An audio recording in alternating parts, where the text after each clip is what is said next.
your strength and show me your weakness. We're in this together now. We're in this How together. did you meet Kelvin? So I was living in St. Cloud at the time, because that's where I kind of, spent my entire life. And after I graduated high school, I was like, okay, I want to be this party person. I was crazy. I was out every single night. And then I went to this one party, walked in with a few of my friends, and, it was kind of boring.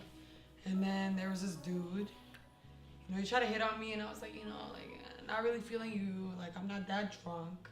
Then later on, he was sitting by himself. And I went up to him and I was like, hey, what's up? Who are you? He was like, my name is Callie. And I was like, where are you from, Callie? And mind you, I was drunk.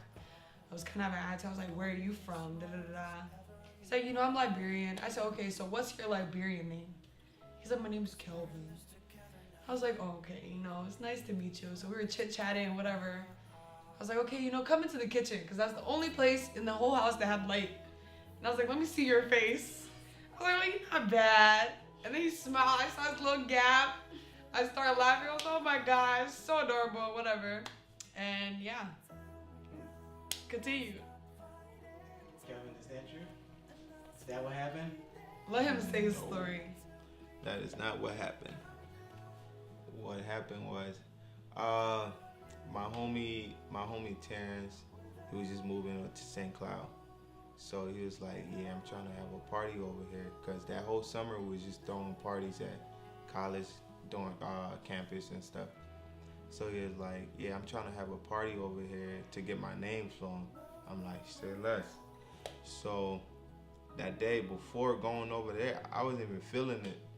Because I partied like the whole summer. So I wasn't feeling like partying that day. So I tried to like get out of it. But right when I got home, these niggas was parked right in front of my house, so I had to go. It was like, yeah, bro, hurry up, we gotta go. So we pull up to this party, and mind you, I'm not feeling this shit. I just want to be home. So we chilling. Then these girls walked in, the first girls to walk in. Then I'm like, damn. Then I'm just looking at one of them. The whole time I was talking to this one girl, and she was supposed to meet me at the party. Okay, cut. We don't need to put that part in. It's a part of how we met. It's a whole story. That has nothing to do with the girl that was there, though. Alright, this because then they're gonna watch the video and be like, oh, yeah, that was me. So like I'm chilling, party going on. We had a whole bottle of E&J. Our niggas get on the E&J. I cracked the bottle. So we cooling, and the party kind of got hot. So I went outside. Then I seen her, and I'm like, yo, come over here. Let me talk to you. And she made like a smart ass remark. I said, I'm not that drunk. And then I giggled, because I'm that type of nigga, you dig? My mans was standing right by me, so I'm like, yo, I'm gonna get that girl at the end of the night. He laughed, because he knew what's up. I was gonna get her. What I say is gonna happen. Whole time, fuck you talking about? So as the party went on, I'm just chilling, Out of nowhere, her ass just started throwing that ass on me.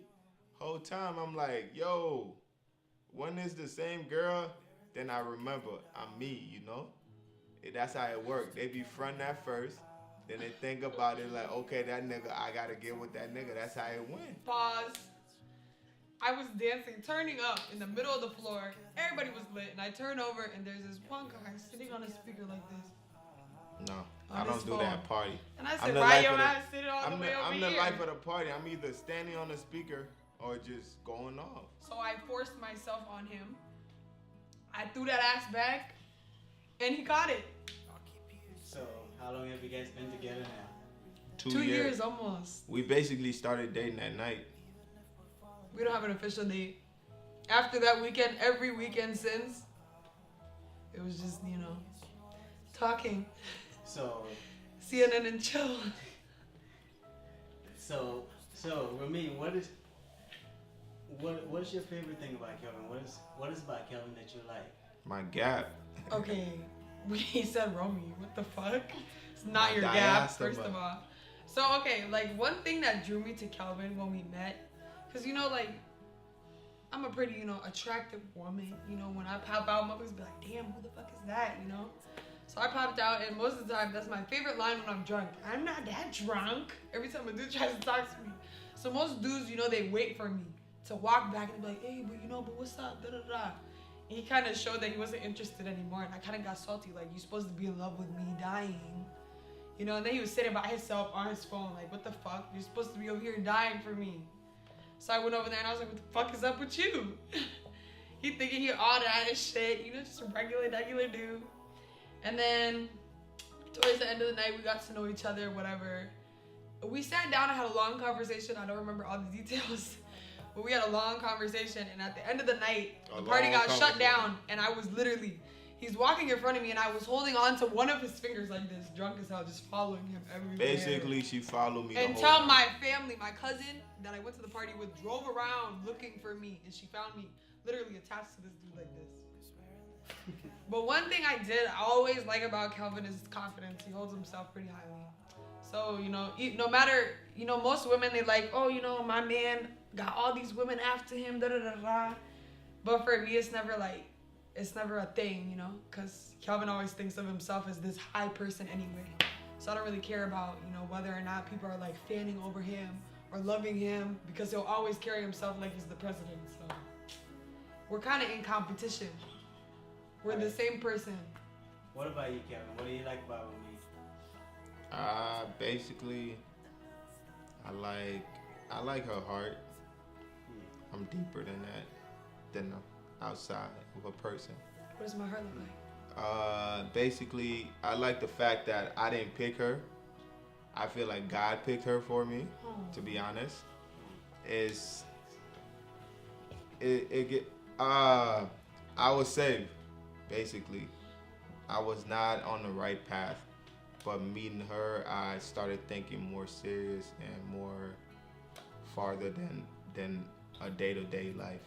I started thinking years ahead, and before her, I didn't really see like me really getting married, and I just feel like it's not me. They say it take a person to bring the other side of you out, and I think that's the person that brought the other side of me out, basically. So yeah, that's what I like about her. I feel like for a while too, so like the first few months when we were together, it was kind of, we both got like completely different lives. So during that time, you know, like I'm a needy woman, you know, I don't got no man, you know, checking on me and stuff.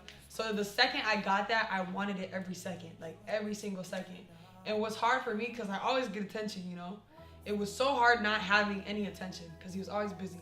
So we would go 2 weeks without talking, won't hear from each other. You know, I'll message him, hey, you know, what's up? How are you? He'll reply that same second and be like, I'm good. And I'm like, thank God, I can talk to him now. The second I respond, he's gone. Gone with the wind.